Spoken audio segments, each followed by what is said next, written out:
और आपको बता दें बड़ी खबर आ रही है इस वक्त। बड़ी खबर है पश्चिम बंगाल से, जहां पर पश्चिम बंगाल की मुख्यमंत्री ममता बनर्जी ने कहा है कि वक्फ को लेकर उन्होंने एक बहुत बड़ा बयान दिया है। उन्होंने कहा है कि हम वक्फ कानून के खिलाफ है। जी हां, बड़ी खबर, ममता बनर्जी वक्फ कानून के खिलाफ है, ये कहना है ममता बनर्जी का। उन्होंने कहा है वक्फ कानून पश्चिम बंगाल में लागू नहीं करेंगे।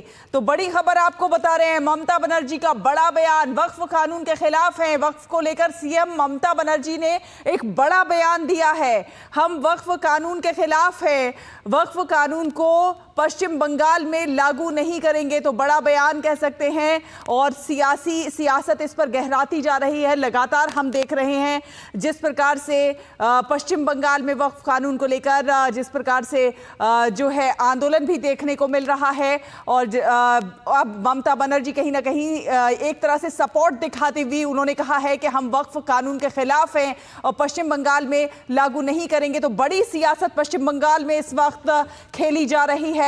ममता बनर्जी का बड़ा बयान आया है। उन्होंने वक्फ कानून के खिलाफ खुद को बताया है।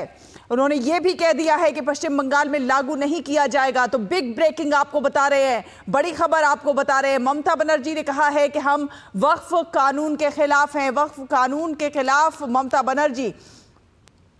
तो इस वक्त की सबसे बड़ी खबर यही है ममता बनर्जी का, जिस तरह से बयान आया है। उन्होंने कहा है कि हम वक्फ कानून के खिलाफ हैं। वक्फ को लेकर सीएम ममता बनर्जी का बड़ा बयान। पश्चिम बंगाल में जिस तरह से हम देख रहे हैं वक्फ को लेकर लगातार जिस तरह से बात उठ रही है, और उस सब के बीच सीएम ममता बनर्जी का इस तरह से बयान आना, ये कहीं ना कहीं एक तरह से तुष्टीकरण की राजनीति ही कही जाएगी।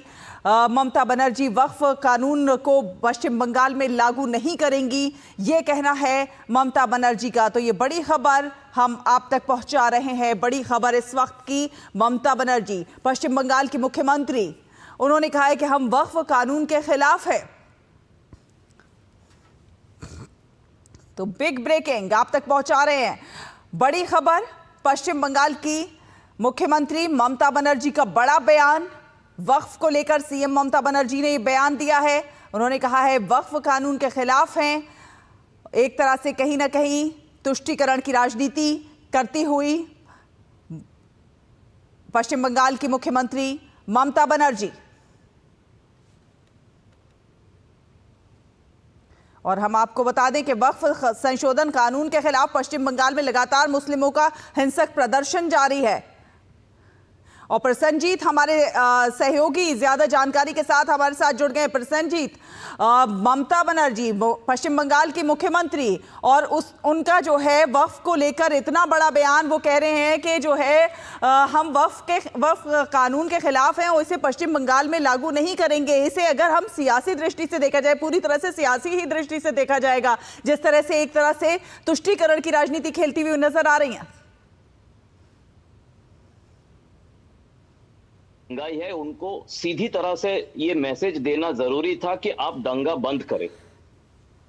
ये तो किया ही नहीं ममता, ऊपर से तुष्टीकरण के नाम पर उन्होंने ये सीधा कह दिया और ये सीधा लिख दिया अपने बांग्ला मैसेज में कि ये हम कानून के खिलाफ है और कानून को बंगाल में लागू नहीं होने देंगे। तो आप क्यों दंगा कर रहे हैं? मतलब अगर मतलब आप लोगों का दंगा करने का पूरा हक है। और इसमें और एक सेंटेंस है जो मैं बाद में पढ़ते पढ़ते देख रहा था कि इसमें एक सेंटेंस है कि कानून केंद्र ने बनाया है, आपको अगर जवाब चाहिए तो केंद्र से पूछिए।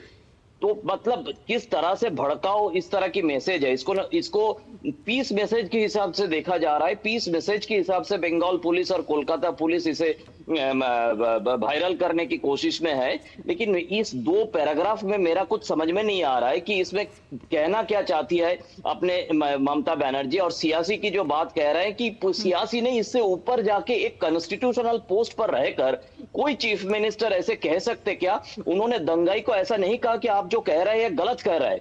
उन्होंने बता दिया कि आप जो कह रहे हैं सही कह रहे हैं, कर रहे हैं, लेकिन सही कर रहे हैं, लेकिन मत करिए क्योंकि हम लागू नहीं देखिए, करेंगे। एक इसमें सवाल ये भी खड़ा होता है कि ये किसे खुश करने की कोशिश कर रही है, क्योंकि अगर हम असल वक्फ कानून की बात करें तो ये आम मुसलमानों के हक में कहीं ना कहीं जाता हुआ नजर आता है, और इससे लगाम उन पर लगेगी जो वक्फ की संपत्तियों को समेटे हुए बैठे थे, उसका पूरा पूरा लाभ उठा रहे थे। तो कहीं ना कहीं ये खुश उन बड़े जो जिन्हें कहना चाहिए बड़े घोटालेबाज जो है उनको करने की कोशिश। बिल्कुल, देखिए यहाँ पे तो जो लोग दंगाई है यहाँ अभी मुर्शिदाबाद में या बाकी जगह पे, ये जो ये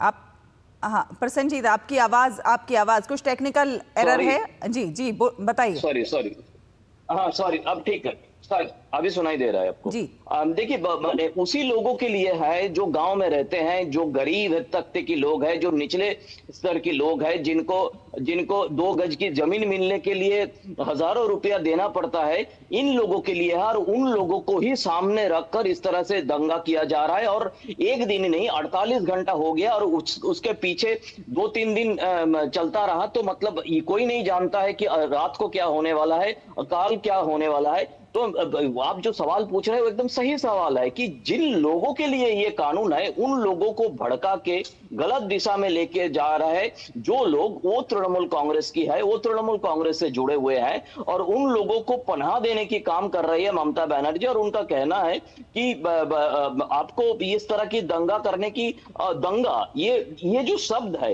ये शब्द हम पत्रकार लोग पिछले 2 दिन से पूरी तरह से अवॉइड करने की कोशिश में थे, लेकिन ये दंगा अपने मैसेज में 3 बार ये शब्द का इस्तेमाल किया है ममता बनर्जी। तो अगर चीफ मिनिस्टर ने इसे दंगा का डेफिनेशन दे दिया है, प्रसन्न जी चीफ मिनिस्टर इसे दंगा कह रहा है, तो फिर तो उनके लॉ एंड ऑर्डर पर भी एक बहुत बड़ा सवालिया निशान खड़ा होता है, और वो सवालिया निशान वो खुद खड़ा कर रही है। बिल्कुल, उन्होंने पीस मैसेज के नाम पर इसे दंगा कह दिया है, पीस मैसेज के नाम पर इसे केंद्र की कानून कह दिया, और इन लोगों को बोल दिया आपको जवाब मांगने के लिए केंद्र के पास जाना पड़ेगा। और तीसरी बात उन्होंने कह दिया कि हम इसे लागू नहीं कर रहे हैं। मतलब मैं कह रहा हूं कि पीस मैसेज के नाम पर पूरी तरह से भड़काने की काम किया है ममता बनर्जी, और वो अनजान लोगों को, जिन लोगों के लिए इस कानून को बनाया गया है, और किस हैसियत से उन्होंने ये कह दिया कि इस कानून को उन्होंने बंगाल में लागू नहीं करेंगे, क्योंकि ये पूरे देश का कानून है, उन्हें लागू करना ही पड़ेगा, और वैसे ही लागू हो गया है ये कानून।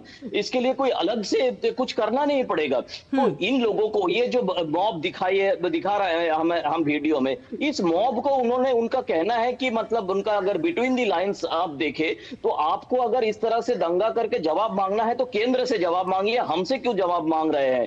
तो मतलब इनकी दंगा जो है, दंगा को जस्टिफाई करने की काम कर रही है ममता बनर्जी पीस मैसेज के नाम पर। सहला, बिल्कुल, देखिए आंदोलन करना अधिकार है, लेकिन दंगा करना कहीं से कहीं तक जायज नहीं है, और इसे रोकना, लॉ एंड ऑर्डर को बनाकर रखना, ये राज्य का काम है। इस मामले में कहीं ना कहीं उन्होंने एक तरह से एक्सेप्ट कर लिया है कि वो फेल हो रहे हैं इसमें। शायद इसमें और एक कहानी बताऊं मैं, कि थोड़ी देर पहले शाम को प्रदेश की डीजीपी और एडीजी लॉ एंड ऑर्डर, इन दोनों ने प्रेस कॉन्फ्रेंस की है, और डीजीपी राजीव कुमार अपने प्रेस कॉन्फ्रेंस में बार बार ये कहने की कोशिश की है कि अफवाह मत फैलाइए, अफवाह मत फैलाइए। काफी जायज सा बात है कि अफवाह फैलना ठीक नहीं है, खासतौर से इस समय पे। उसके तुरंत बाद जब उन्हीं के बगल में बैठे हुए ADG law and order Javed Sami पत्रकारों को ब्रीफ कर रहे थे, तो उन्होंने बताया कि कुछ लोगों को गोली लगा है, शायद ये बीएसएफ का गोली है। तो मेरा सवाल यह है कि एक एडीजी लॉ एंड ऑर्डर जैसे लोग और बीएसएफ एक और लॉ एंड ऑर्डर इंप्लीमेंट करने वाला जो एजेंसी है हमारे देश की, उनके खिलाफ शायद बोल के गोली चलाने की इल्जाम उनके ऊपर डालने का, क्या ये अफवाह नहीं है? क्या ये गलत बयान नहीं है? इस पर मतलब पूरे जो प्रशासन शासन है वो बौखला गया है और स्थिति को काबू में लाने के लिए असमर्थ है। चाहे वो चीफ मिनिस्टर की पीस मैसेज के बारे में बताए, चाहे वो डीजीपी या एडीजी लॉ एंड ऑर्डर की प्रेस कॉन्फ्रेंस के बारे में बताए, और ग्राउंड में जो वहां पे पुलिस की, क्योंकि आज सुबह दोपहर को हमारी पत्रकार कह रहे थे कि अंदर हजारों मॉब, ये जो एक फुटेज आपके पास है कि वहां पे एक मॉल को तोड़फोड़ किया जा रहा है, लूट किया जा रहा है, तो उस समय पे हमारे हमारे पत्रकार लोगों को कहना है कि हम बाहर है, अंदर नहीं जा पा रहे, अंदर हजारों संख्या में दंगाई है और सिर्फ 40 पुलिस है।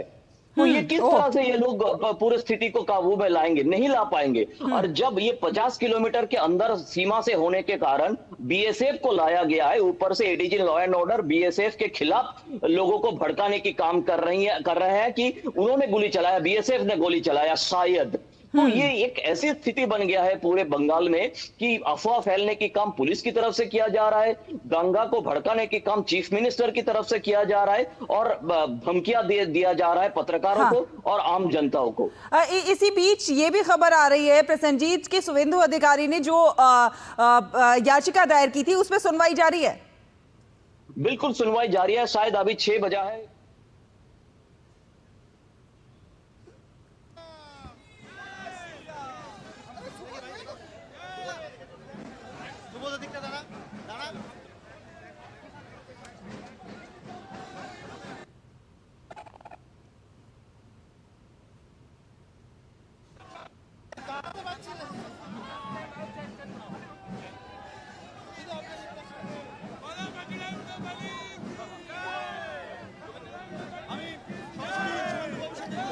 বলছি একটু পরে একটা বিষয় মন খারাপ হচ্ছে কোথাও গিয়ে আজকের দিনে মন খারাপ হচ্ছে, মন খারাপের জায়গা রয়েছে। বলছি দাঁড়াও অর্ডারটা অর্ডার এই মুহূর্তে মিছিল করছেন শুভেন্দু অধিকারী, সরাসরি আমার দেখা যাচ্ছে তিনি কথা বলছেন খুব গুরুত্বপূর্ণ।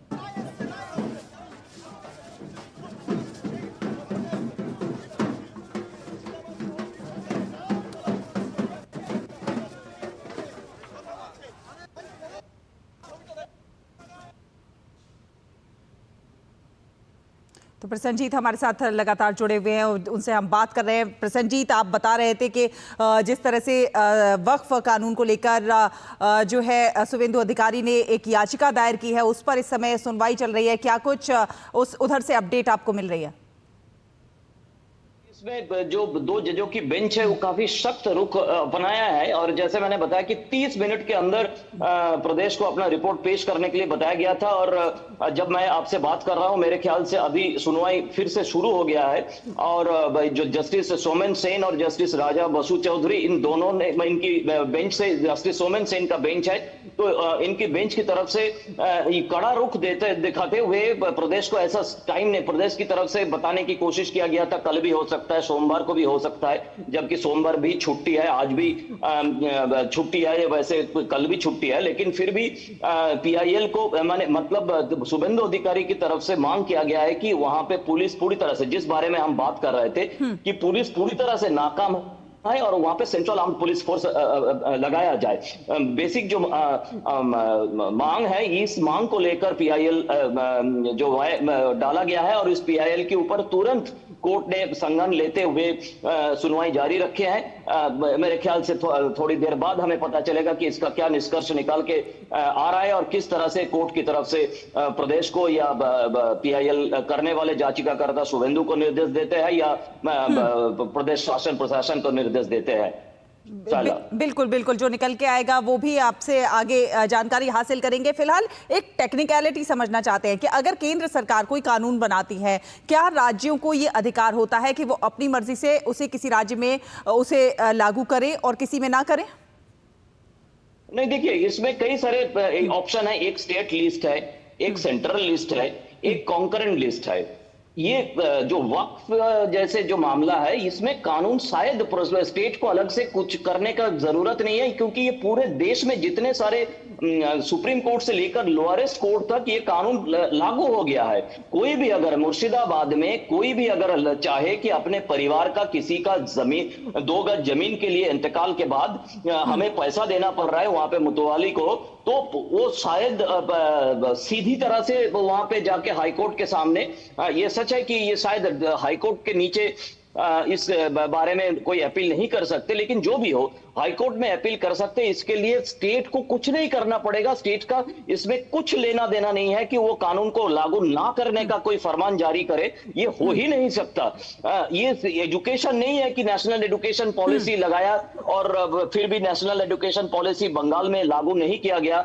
ये कोई हमारे जो हेल्थ का स्कीम है प्रदेश केंद्रीय सरकार प्रकार की वो हेल्थ का स्कीम प्रदेश में नहीं लगाया गया, ऐसा नहीं है। यानी कि पूरे देश के प्रसन्नजीत लिए- ये कहेंगे कि ये भी कहीं ना कहीं आम जनता को गुमराह करने की कोशिश है कि इस समय इस तरह से शांत कर दिया जाए, लेकिन उनका फायदा इसमें कहीं नहीं देखा जा रहा। ये तो एक तरह की अफवाह है। देखिए, ये गलत बयान करना कि माने कल जब पूछेंगे ये लोग कि आपने तो बताया था कि देश में बंगाल में ये लागू नहीं करेंगे, तो क्यों यहाँ पे हम जो हमारे खिलाफ जो कुछ जा रहा है, ना हमारे कोई यतीम खाने पर ना वक्फ का पैसा आ रहा है, ना हमारे कोई मदरसे पर पैसा आ रहा है, ना हमारे कोई हॉस्पिटल पर पैसा आ रहा है, तो आपने क्या किया इसको लागू ना करते हुए? तो वो मतलब ये इस तरह की पीस मैसेज का कोई मतलब ही किसी को समझ में नहीं आ रहा है कि किसी तरह से इस तरह से झूठ बोल के दबाने का कोशिश नहीं, सीधी तरह से बताओ कि वक्फ जो भी अगर आपको बोलना है कि मैं इसका खिलाफ हूं तो बोलिए इसका खिलाफ हूं। आप लागू नहीं करेंगे या लागू नहीं किया जाएगा ये आप कह नहीं सकते। ये कानूनन पूरे कानून के खिलाफ है, संविधान के खिलाफ है, ये हम कह नहीं सकते। और ये झूठ बोलकर दंगाई को किसी तरह से दबाने की काम कर रहे हैं। कल जब ये फिर से विस्फोट हो जाएगा तब आप क्या कहेंगे? बिल्कुल। चलिए, बहुत बहुत धन्यवाद प्रसन्नजीत हमारे साथ जुड़ने के लिए, हमारे दर्शकों से ये तमाम ताजा अपडेट साझा करने के लिए। फिलहाल एक छोटा सा ब्रेक